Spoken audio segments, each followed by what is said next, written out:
You probably know this dude. Ashton Kutcher from the series 2.5 Men. He founded the Thorn Foundation with his waifu to protect children. But like anyone who wants to play in the game, there's something fishy going on. Let's listen to this. I've been on FBI raids where I've seen things that no person should ever see. I've seen video content of a child that's the same age as mine being raped by an American man that was a sex tourist in Cambodia. And this child was so conditioned by her environment that she thought she was engaging in play. Wait a minute! Have you noticed? Ashton said that he had seen child porn, but he's not a law enforcement official, he's a private citizen, and he's not supposed to see it. According to the FBI, Kutcher was not allowed to enter any homes of the suspects in any raid. So where did Kutcher see this child porn? Did the FBI show it to him? So FBI used raped children to recruit Kutcher? It haunted me. Because for the next 3 months, I had to go to sleep every night and think about that little girl that was still being abused. And the fact that if I built the right thing, we could save her.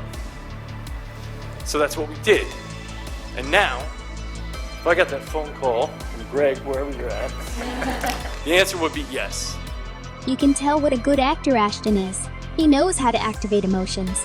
He talks about how he thinks about a raped girl every day for 3 months. He doesn't say where his hands were. So where do we go from here? What do we need?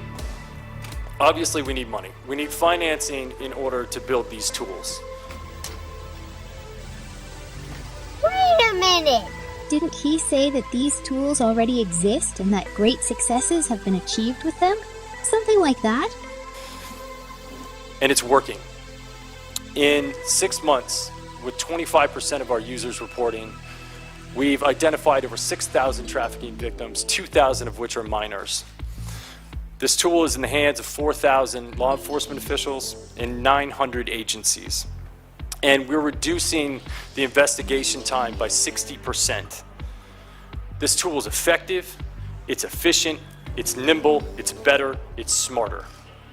I have a few thoughts on this. I don't know when or if Ashton Kutcher was authorized, certified, sworn in by law enforcement or not. If so, when was he given the power and authority of the United States government?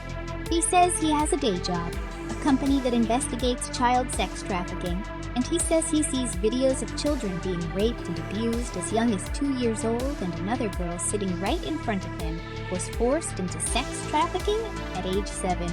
This sounded like his first-hand experience. If he was never an agent of the United States government and law enforcement, what was he doing at the time of these events? Is he testifying now as part of a cover-up operation? Did he make up this backstory of being a fighter and avenger for children? He had decades of connections to the president, the first lady, rich and powerful people, and churches. Ian Carroll, a man on TikTok who calls himself an investigative journalist, has looked at one of Ashton's charities, Larry Summers, the former number 2 to Alan Greenspan at the Federal Reserve in the Clinton administration, sits on the board of one of Ashton's charities. It's clear that Kutcher has very powerful connections. Maybe he and his venture capitalist friends just took it upon themselves to engage in child sex trafficking, as Kutcher says. I'm not sure if that's exactly what he said or not. If he didn't say that to law enforcement, until this whole Me Too movement started to expose and take down the Hollywood industry, then that's interesting. If he told the United States government in advance, then that's interesting too. The word on social media is that Ashton and Sean Combs have been very good friends for several decades. People are showing pictures and videos of the two of them partying together and raising money for charity. Was Sean Combs part of your investigative team trying to expose these child sex traffickers? I ask this because this is the first time I've seen Ashton testify about his day job dealing with child sex trafficking.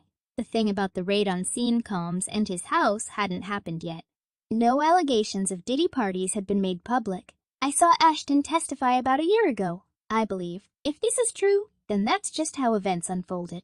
If that is not the case, and it is just speculation, thoughts, or theories as to how another version of events may have occurred, then maybe Kutcher got involved in a sting operation, or maybe one of his coworkers, got involved in a child pornography situation in his job, or maybe he or one of his aides was at a party where such activities took place. He testified under oath that he viewed child pornography and saw a 7-year-old being forced to have sex.